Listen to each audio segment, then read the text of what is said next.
잠언 26장 13절부터 16절입니다. 이 가난한 것을 예약한 자의 특징입니다. 자, 첫째로 이제 핑계를 잘 댄다는 거예요. 잠언 26장 13절. 게으른 자는 길에 사자가 있다, 거리에 사자가 있다 하느니라. 이제 길거리에 사자가 있어서 일을 하러 갈 수가 없다, 그 얘기예요. 그래서 일을 안 하는 것이 아니라 일을 할 수 없는 상황이다, 그 얘기죠. 그래서 자기가 게으른 것이 아니고 자기가 게을러서 일을 안 하는 것이 아니라는 거예요. 일을 할 수 없는 환경이기 때문에 일을 못하는 것이다, 이렇게 변명을 한다고 하는 것이죠. 이게 게으른 사람. 그래서 이 게으른 사람은 가난해질 수밖에 없어요.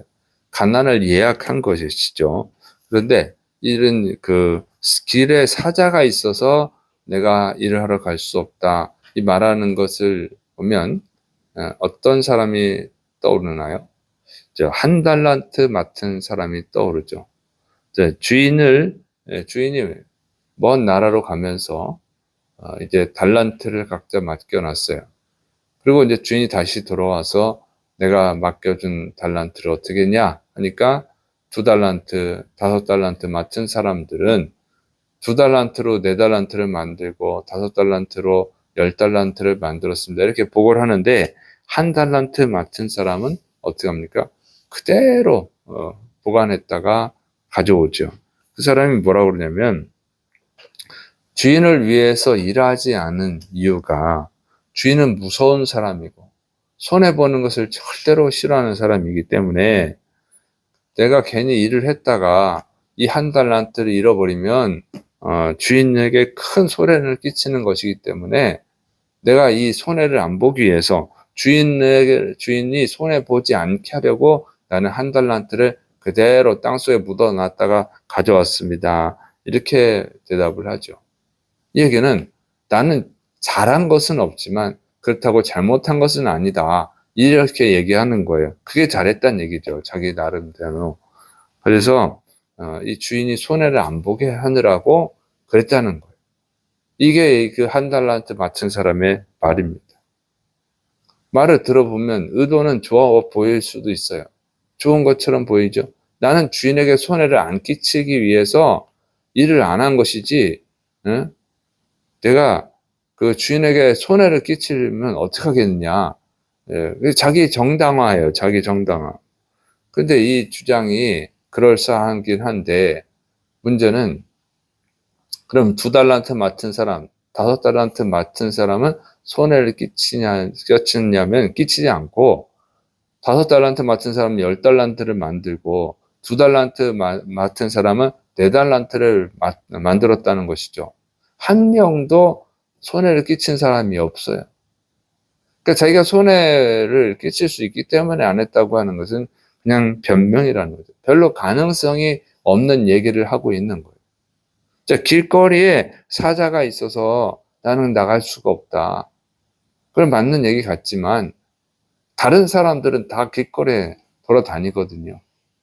그러니까 그것은 변명이라고 하는 거예요. 이런데 기가 막히게 변명을 잘해요. 핑계를 잘 대요. 그것이 바로 가난한 것을 예약한 것이다 하는 거예요. 게으른 사람이 하는 소리예요, 게으른 사람. 이 예배도 마찬가지죠. 여러분, 예배를 우리가 주일마다 예배를 드립니다. 꼭 드려야죠.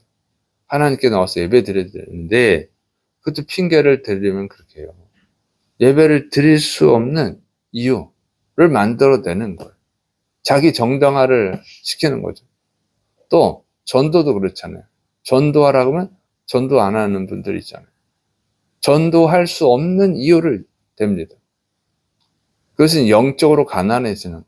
하나님은 그런 것을 인정하지 않는다는 거예요. 예배를 안 드리고, 예배를 못 드리는 거라고 그러죠, 그 사람들은. 내가 예배 드리고 싶은데 상황이 어쩔 수가 없어서 그렇고, 전도하고 싶은데 사람들이 안 받아들이니까, 뭐 이런 식으로 나름대로 합당한 핑계를 대지만, 그러나 여전히 전도해 오는 사람도 있고 여전히 예배 드리는 사람들이 있단 말이죠. 그런 것은 통하지 않는다는 거예요. 두 번째로는 현실 도피라는 거예요. 잠언 26장 14절 문짝이 돌적이를 따라서 도는 것 같이 게으른 자는 침상에서 도느니라. 문짝이 돌적이를 따라 돈다. 이게 다시 개정한 건데도 이렇게 어렵게 해놨는지 모르겠어요. 쉽게 말하면 경첩이죠, 경첩. 돌적이는 경첩입니다. 그래서 이 문을 열었다 닫았다 하죠. 그 이상 할 수가 없어요. 왜 경첩이 붙어 있어서, 그 경첩이 있어서 그러는 거예요. 그래서 문은 항상 제자리에서 열렸다 닫혔다, 닫았다, 이렇게밖에 못 하는 거예요. 활동 반경이 그것밖에 안 되죠. 그 얘기예요. 게으른 사람은 그렇게 침대에서 뒹군다. 이게 침대에서. 활동 반경이 좁아요. 침대에서만 뒹구는 거예요. 이것은 뭐냐면 게으른 사람은 몸을 움직이는 것을 싫어한다는 거죠. 행동하는 것을 싫어해요. 그냥 침대에서 뒹굴고 그냥 상상으로만 하고 머리로 상상만 하고 그런다는 것입니다. 그래서 집안에서 뭐 합니까?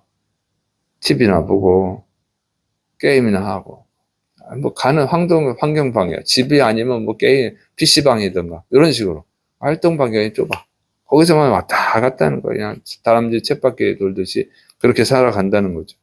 현실에 나가서 자기 할 일을 해야 되는데 그렇게 하잖아요. 아, 길거리에 나갔다가 사자가 있으면 잡혀먹으면 어떻게 해? 이런 소리를 하고 있으니까 그냥 왔다 갔다 그냥 이렇게 한다는 거죠. 그냥 가상의 세계 속에서 사는 거죠. 이런 사람들이 좋아하는 게 게임이잖아요. 막 게임해가지고 뭐 1등하고 뭐 적군하고 싸워서 이기고 막 혼자서 그냥 카타르시스를 다 느껴 그냥. 그래봐야 그냥 상상의 세계지. 현실에서는 아무것도 안 일어나요. 머릿속으로는 뭐 다 해. 우리가 이번에 월드컵에서 떨어졌는데 머릿속으로 뭐 다 꼴제비가 돼가지고 골 다 집어넣고 1등하고 그러지 머릿속으로는. 그게 이제 게으른 사람의 특징이고 가난함을 예약한 사람의 특징인 거예요. 그래서 이런 사람들은 새로운 일을 도전하지 않습니다. 새로운 일을 도전하는 것을 힘들어하죠. 자신을 발전시키는 것을 괴로워해요. 그게 현실 도피야. 현실에 나가면 처절하게 자기가 패배하고 그러는 게 싫으니까 무서우니까 그냥 상상의 세계 속에서 침대에서 뒹구거나 PC방에 가 있거나 이런 식으로 한다 그 얘기예요. 그러면 당연히 뒤처지고 나고자가 되고 패배자가 되고 가난한 사람이 될 수밖에 없습니다. 자, 세 번째로는 시작만 하고 끝을 맺지 못한다. 작심삼일이라 그 얘기예요. 잠언 26장 15절 게으른 자는 그 손을 그릇에 넣고도 입으로 올리기를 괴로워하느니라. 밥상을 딱 차려줬어요. 밥에 그릇에 손을 넣고 대기는 했는데 수저에 손으로 수저를 잡긴 했는데 그걸 이렇게 들어가지고 입속에 넣는 거를 힘들어한다, 괴로워한다 이게. 그게 조금 과장법이에요. 그 정도로 게을르다는 거예요. 그러니까 밥상을 다 차려줘도 못 먹는다 이게. 안 먹는다. 힘들어서. 그게 뭐냐면 작심삼일이라 그 얘기예요. 시작을 할 수 있게 해줘도 끝을 맺지를 못한다는 것입니다. 그래서 학생들을 보면 미술학원, 뭐 피아노 학원 보내달라고 하죠. 밥상을 차려달라는 거예요. 그냥 보내줘요. 보내주면 어떡합니까? 꾸준히 성실하게 열심히 다니냐 하면 그렇지 않죠. 학원 보내주세요. 뭐 해주세요. 했는데 한두 번 하다가 이제 못해. 괴로워해. 학원 가는 거 이제 피아노 학원 가는 걸 괴로워해. 자꾸 빼먹고 거짓말하고 무슨 핑계대고 이렇게 되죠. 그럼 피아노를 걔가 잘 칠 수가 없죠. 미술을 잘 그릴 수가 없죠. 그림을 잘 그릴 수가 없단 말이에요. 그리고 끝나는 거예요. 좀 더 크면 취직을 해야 되는데 자격증이 필요합니다. 자격증. 자격증이 없어서 내가 취직을 못하는 거예요. 자격증을 따면 내가 취직할 수 있어요.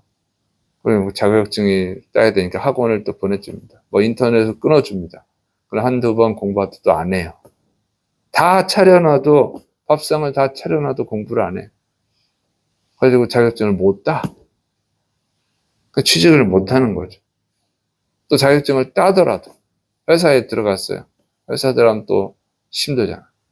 집에서는 편안한데 침대에서 뒹굴고 게임이나 하고 동영상이나 보고 그러면 재밌는데 현실 세계에 취직하면 힘들지. 일하는 것도 힘들고 일을 제대로 못하면 혼나지. 그러면 또 그만둬 버린단 말이에요. 그렇게 시작만 하고 끝을 내지를 못해요. 또 뭐 헬스 한다고 다이어트 한다고 하고 헬스장 끌어놓고 몇 번 가다가 못 가죠. 이런 거예요, 이게. 시작만 하고 끝을 맺지 못해. 작심삼일이 되는 거예요, 작심삼일. 그리고 또 작심삼일하고. 그래, 그 삶이 가난할 수밖에 없는 거다 하는 거예요. 자, 네 번째로 자기 잘못을 인정하지 않는다는 거죠. 잠언 16장 16절 게으른 자는 사리에 맞게 대답하는 사람 7보다 자기를 지혜롭게 여기느니라. 그러니까 이것이 이제 잘못한 것을 갖다가 지적을 하면 그것을 인정하지를 않아요. 자기 주장을 펼칩니다. 그 자기가 가장 지혜로운 거야. 너가 이런 것 때문에 문제가 있어. 그러니까 네가 게으른 사람이고, 그러니까 네가 가난할 수밖에 없지. 그러면 그런 것이 아니라고 얘기를 합니다. 자기 주장을 펼쳐요. 내 주장이 맞다고 막 또 얘기하죠. 뭐 언성을 높이고 막. 그래서 이겨내긴 하는데 말로는 이겨요. 근데 현실은 괴로운 거예요. 그게 미련한 얘기니까. 근데 그걸 자기가 지혜롭다고 생각하니까 현실이 안 바뀌는 거죠. 그래서 이런 사람 누구냐면 가나안 땅에 못 들어간 사람들.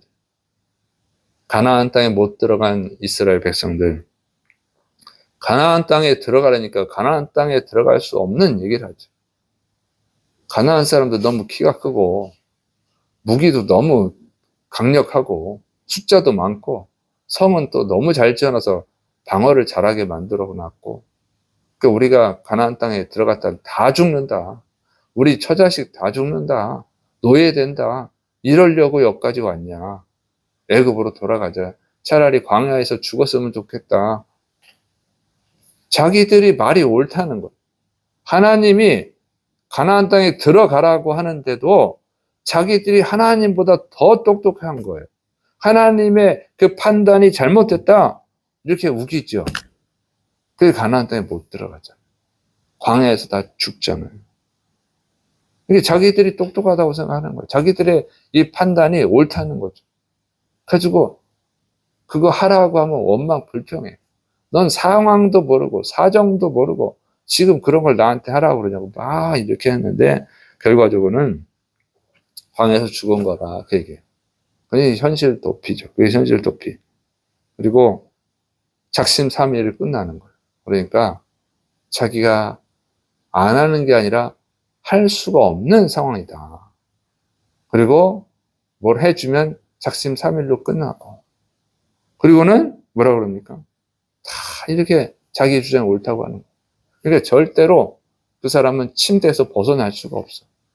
그냥 PC방이나 그런 데서 현실을 부정한 이 상상의 공간에서 사이버 공간에서 온라인 공간에서만 사는 것이지 절대로 현실로 나갈 수가 없어요. 그러면 그게 게으른 것이고 그것이 가난을 예약하는 것이다. 그 사람한테 남아있는 거는 그 사람의 미래는 가난이 예약된 거예요. 영적으로는 그 사람은요 지옥이 예약된 거예요. 그래서 우리는 이런 것을 돌아봐야 돼요. 내 삶의 현실이 지금 내 현실이 과거보다 낫지 못하다고 하면 문제가 있다는 거죠. 내 말을 주장할 것이 아니라 내 현실을 보고 얘기해야 돼요. 머릿속에서는 정말 행복하게 성공적으로 살고 싶어 하는데 현실에서 내가 그렇게 그것을 이루기 위한 행동을 하지 않으면 그냥 가난이 예약이 되어 있는 거예요.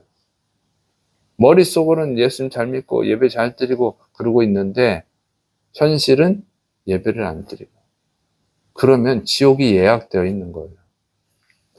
그래서 우리는 가난을 예약하는 사람이 아니라 이 부요함을 예약하고 천국을 예약하는 삶의 자세를 가져야 될 줄을 믿으시 바랍니다. 그래서 오늘 말씀을 잘 적용을 해서 점검을 해서 나 자신을 점검해야 돼. 말로 똑똑하면 안 되고 행동으로 똑똑해야 될 줄을 믿으시길 축원합니다. 말로 이기면 안 되고 내 삶의 행동으로 이겨야 돼요. 말로 증명하려고 하지 말고 내 삶의 행동으로 증명을 해야 돼요. 그럴 때 가난이 떠나가고 부유함의 축복이 있고 또 영적으로도 부유해지고 영적으로 승리하고 또 천국의 축복이 예약되는 줄을 믿으시를 축원합니다. 기도하겠습니다. 사랑이 많으신 하나님 아버지, 우리가 가장 지혜로우신 분, 완전히 지혜로우신 분 하나님밖에 없습니다. 그 하나님의 말씀으로 우리 자신을 점검하고 분해해서 우리의 모든 악함과 게으름을 다 예수님의 이름으로 끊어버리고 정말 하나님 앞에 부지런한 사람, 하나님께 인정받는 행동하는 그리스도인이 되게 하여 주옵소서. 주께서 역사하심 있고 예수님의 이름으로 감사하며 기도드립니다. 아멘.